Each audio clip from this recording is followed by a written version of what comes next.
Bueno, muy buenas tardes, bienvenidos a nuestra semilla agustiniana para este día, con la bendición del Señor para ustedes y para cada una de sus familias. Seguimos aquí haciendo esta prueba de transmisión, poco a poco pues se irá perfeccionando. En realidad pues no soy como muy ducho para ello, ¿no?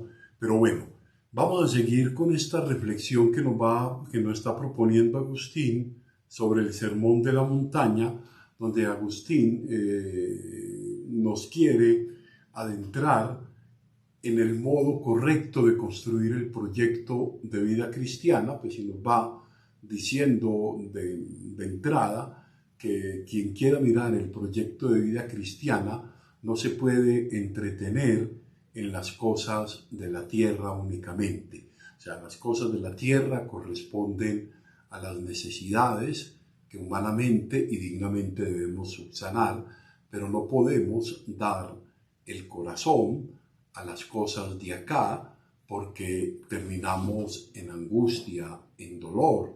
Y nos dice que que Él viene a darnos el verdadero sentido de vivir en el agradecimiento por la bendición de Dios de la vida, de la creación, de todo cuanto existe, pero que la verdadera vida, aquella a la que debemos apuntar, aquella en la que debemos poner nuestra mirada, sin descuidar obviamente la responsabilidad y la misión de construir ese reino aquí también en esta tierra, es la vida eterna, aquella en la que el deseo del encuentro definitivo con Dios es aquel que mueve y entusiasma nuestro corazón.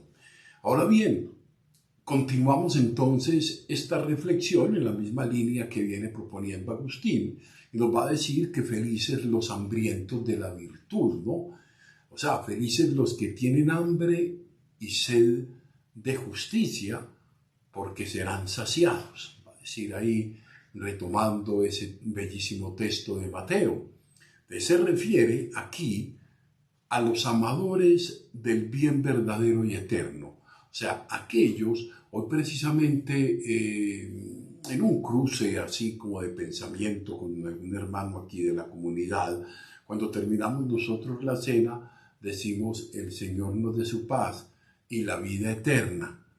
Y yo dije algo que tampoco es mío, que fue dicho por el padre Arturo Purcaro hace muchos años y que de pronto lo adopté. Entonces yo frente a eso también decía, y la vida eterna. Y entonces yo dije, y lo más pronto posible. Entonces el hermano me dijo, no, ¿cómo le ocurre, padre? Le dije, no, no es que quiera morirme. El deseo de la vida eterna es el deseo de Dios en el corazón. Y ese deseo de Dios en el corazón se realizará cuando haya cumplido esta misión, no porque quiera morirme o porque esté cansado de esta vida y porque piense que en la otra pues va a ser mejor, que seguramente lo será si hemos vivido aquí de una manera correcta, ¿no? Yo creo que es bien interesante eso. Entonces, los amadores del bien verdadero y eterno, los amadores de aquellos de los que desean el bien, sabemos que caminamos hacia él, sabemos que tenemos todavía muchas limitaciones para encontrarnos con ese bien verdadero en nuestra vida, en nuestro tejido de relaciones, en fin. Entonces continúa Agustín diciendo, serán pues saciados de aquella comida de la que dijo el Señor. Mi comida, y es bien interesante eso, mi comida, mi alimento, es hacer la voluntad de mi Padre. ¿Y dónde está esa voluntad de mi Padre? Está en su palabra, ¿no? Entonces, mi comida es hacer la voluntad. Estoy hambriento de llevar a cabo la voluntad de mi Padre. ¿Qué es? ¿Qué es la voluntad de mi Padre? Que es la justicia.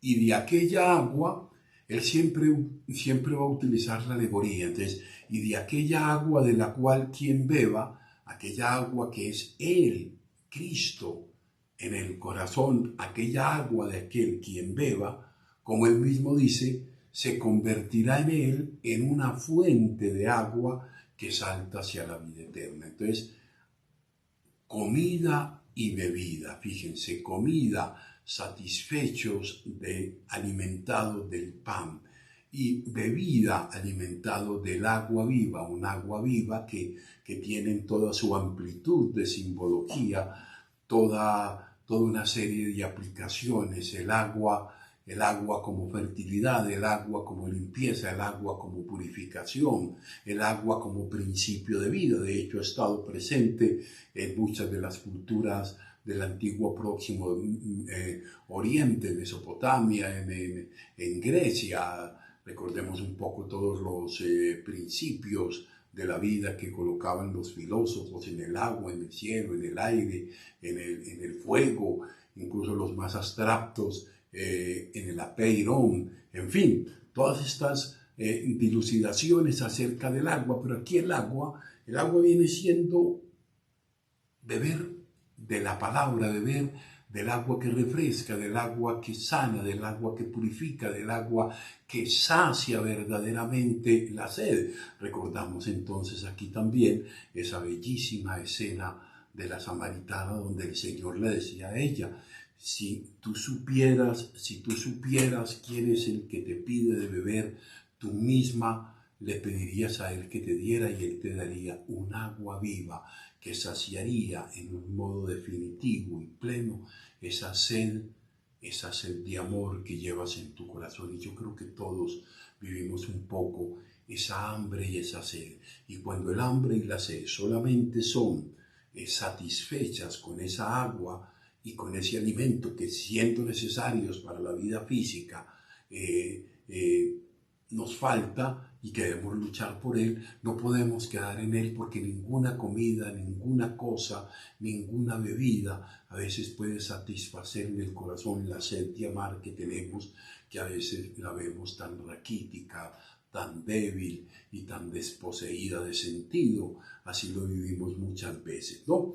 Es interesante ver cómo Agustín va apuntando a felices los hambrientos de los bienes de verdad. De los bienes de verdad es no quedarnos ahí, es trascender lo que incluso pensamos que ya nos da una sensación de satisfacción, porque lo único que podrá satisfacer en modo pleno el hambre y la sed, en el sentido pleno de la palabra humano, es Dios en el corazón, ¿no? Ahora bien, y sigue Agustín como preparando en modo detallado esa reflexión. Luego va a hablar de los misericordios. Yo creo que una de las notas características del Dios del Dios de la revelación judeocristiana es el Dios de la misericordia. Un Dios de la misericordia que tiene su máxima y plena expresión en Jesús de Nazaret, verdadero Dios y verdadero hombre. Es ese Dios misericordioso en el Padre misericordioso que nos presenta la parábola del hijo menor o conocida como la parábola del hijo pródigo. Aquí se nos describe un poco el Dios que quiere presentar Jesús. Entonces, felices los misericordiosos. Y de esta manera pues los va presentando Agustín. Dice: felices los misericordiosos, porque de ellos se hará misericordia. O sea, el que es misericordioso recibirá misericordia, ¿no? Te llama felices a los que socorren a los infelices, porque a ellos se les dará como contrapartida el ser liberados de la infelicidad. Entonces, socorrer al infeliz. Entonces, socorrer al infeliz es en Agustín de pronto algo muy amplio. Al infeliz no es solo al que le falta la comida, al que le falta el vestido, al que le falta el techo, que ciertamente crea un grado grande de infelicidad. Infeliz aquel que en su corazón, en su mente y en su espíritu no tiene un sentido, no tiene un significado para vivir y para afrontar el día a día, aún en los momentos de mayor dificultad.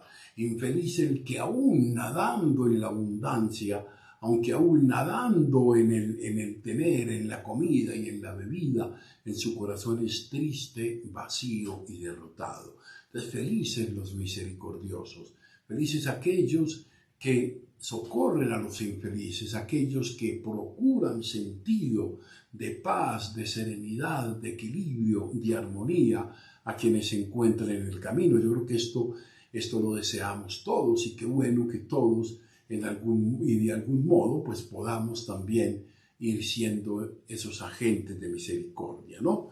Y luego continúa Agustín, felices los de corazón limpio.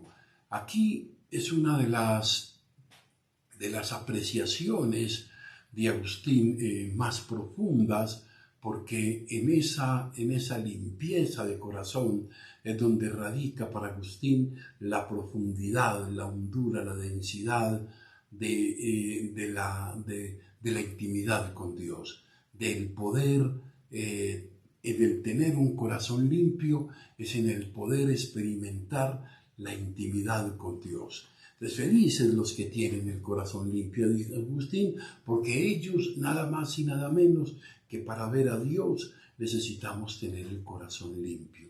Qué difícil, qué fatigoso, qué complicado es tener ese corazón limpio cuando tantas cosas nos distraen, cuando tantas cosas a veces se nos ponen en el lugar de las verdaderamente importantes, ¿no? En cuantas cosas se nos pone en la mente, en el espíritu y en el corazón para ver bien la vida, para considerar bien las decisiones que tomamos.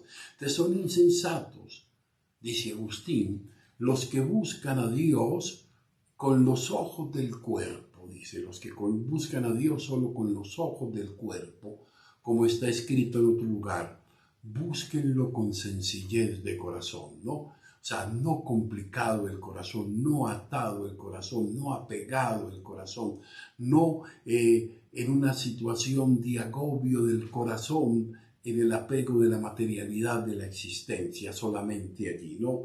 Y como esta luz del día solo puede ser vista con ojos limpios, esta claridad solo puede ser vista con los ojos limpios, así no puede ver a Dios si no está limpia la facultad con la que puede ser visto, o sea, si no tenemos limpio el corazón. Este es toda una tarea de la vida, que quizás nacemos y nos vamos configurando poco a poco y muchas veces vamos quedando marcados de alguna manera por la infelicidad, de alguna manera tenemos turbia la mirada del corazón, tenemos turbia la apreciación de la propia conciencia y tantas situaciones que a veces pues nos limitan para tener ese corazón limpio. Hay que revisarlo. ¿Qué cosas hoy enturbian? ¿Qué cosas hoy contaminan nuestro corazón? Y como dice el Señor, no son las cosas que entran, no es si comí o no comí, sino si en mi corazón se vive y se ve el mundo, la realidad con los ojos de Dios, con los ojos de Cristo, que es aquel en el que yo quiero ser adherido para ver cómo Él ve. Y en la medida que vea como Él ve, pues podré ver con un corazón limpio y por tanto podré incluso, como dice Él, en ese punto máximo, el que va limpiando el corazón puede ver mejor a Dios, ¿no? Luego viene otra de las bienaventuranzas que Agustín va a desarrollar, digamos, estamos como en esa parte dibujando un poco este recorrido por el Sermón de la Montaña. Él nos va diciendo Agustín, felices los pacíficos. Aquí el tema de los pacíficos tiene muchas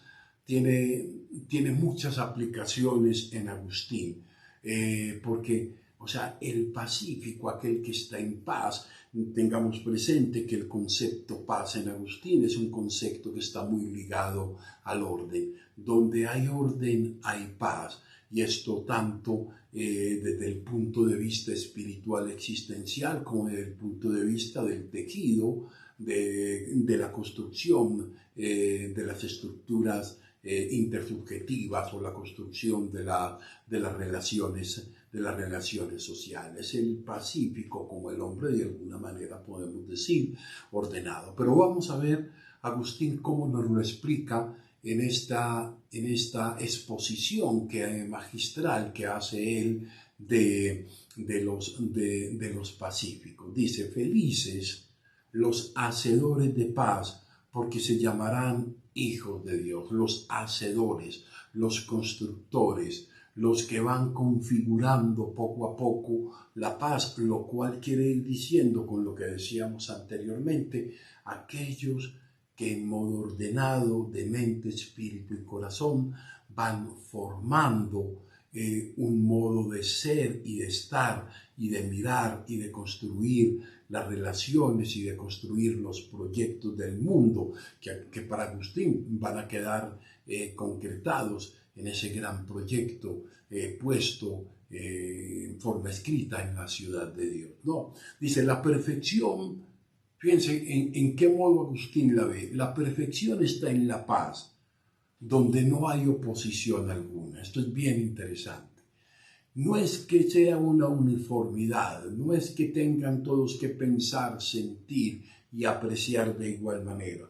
Es en donde no hay oposición alguna, es donde no hay esa rivalidad, ese enfrentamiento, esa agresión permanente, ¿no? Y por tanto son hijos de Dios los pacíficos, ¿no? Porque nada en ellos resiste a Dios.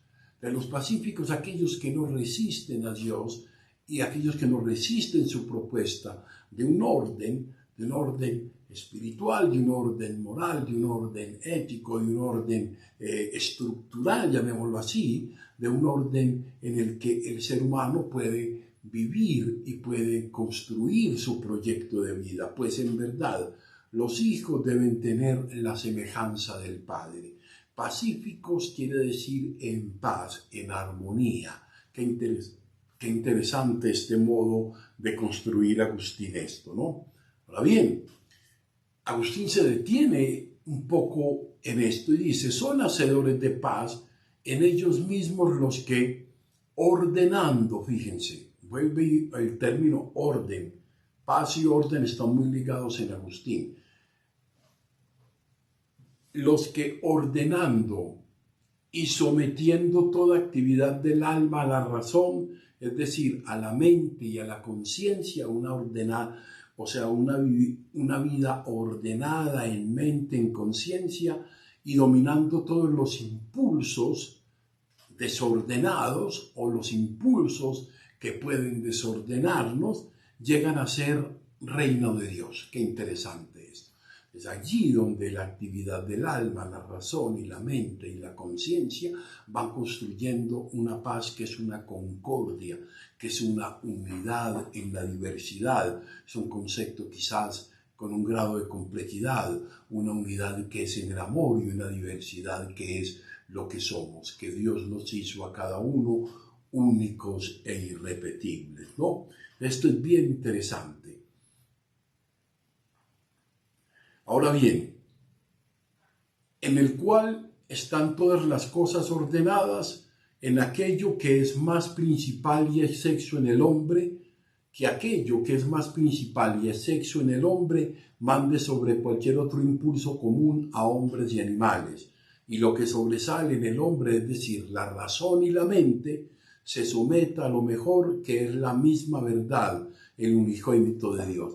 Es hacerse hacedores de paz en ellos mismos, es ordenando todo aquello que puede poner en rivalidad, en un conflicto irreconciliable, agresivo y sanguinario, que es lo que entendemos por las guerras, que es lo que entendemos por las enemistades y los rencores enconados en el corazón, que a su paso van causando destrucción. Entonces, cuando ponemos en el alma, en la razón, en la mente, en el espíritu, ese Dios, esa palabra del Señor que nos invita a vivir en concordancia de cuerpo y de alma, entonces vamos comenzando a ser hacedores de paz. Yo espero no estarme enredando en esta explicación. Siempre le pido un poco al Espíritu que me ayude a aclarar estos conceptos para mí mismo y para mi propia vida y mi propia experiencia, pero también para ustedes, los que nos escuchan permanentemente. Ahora, pues nadie, dice Agustín, puede mandar a lo inferior si él mismo no se somete a lo que es superior a él. O sea, nadie puede tener un control sobre sí mismo si no es sometido al mismo tiempo por algo superior a él, por una orden superior a él mismo. alguien que lo ordena, alguien que lo integra, alguien que lo armoniza. Entonces, para poder mandar, para poder construir, debemos tener claro siempre lo que es superior, lo que ordena, lo que nos estructura, lo que nos sirve como camino, como verdad y vida, que lo que venimos dilucidando con Agustín es ese Señor a quien seguimos y a quien podemos, ir mirando, porque Él nos va diciendo en qué consiste ese camino, esa verdad y esa vida, en la medida que vamos haciendo el camino, ¿no? Entonces, esta es la paz que se da en la tierra a los hombres de buena voluntad. Es aquellos que están mirando con ojos de un corazón limpio, con una mente abierta y dispuesta, con un corazón dispuesto, una palabra que también ordena, que integra y que armoniza en la unidad todos los que somos diferentes para construir esa ciudad de Dios que Él quiere de nosotros. Dice, de este mismo reino tranquilo y ordenado ha sido echado fuera el príncipe de este mundo, que es quien domina a los perversos y desordenados.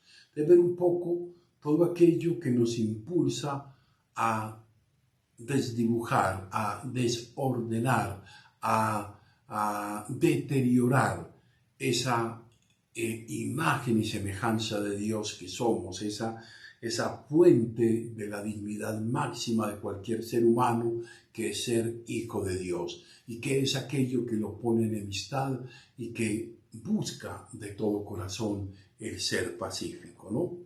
Ahora bien, establecida y afianzada esta paz interior, fíjense que Agustín va tocando lo principal: armonizar y afianzar la paz interior, que es donde están pues las peores guerras, donde están los peores enfrentamientos, sea cual fuere el tipo de persecución que promueva quien ha sido echado fuera, crece la gloria que es según Dios y no podrá derribar parte alguna de aquel edificio, y con la ineficacia o impotencia de las propias máquinas de la guerra, significa la gran solidez con que está estructurada desde el interior.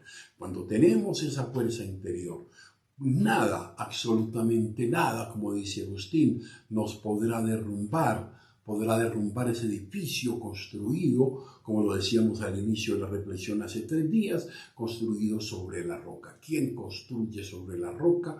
Pues pueden venir los vientos, pueden venir las tempestades, puede desbordarse lo que sea, y la casa interior no se va a ver derrumbada.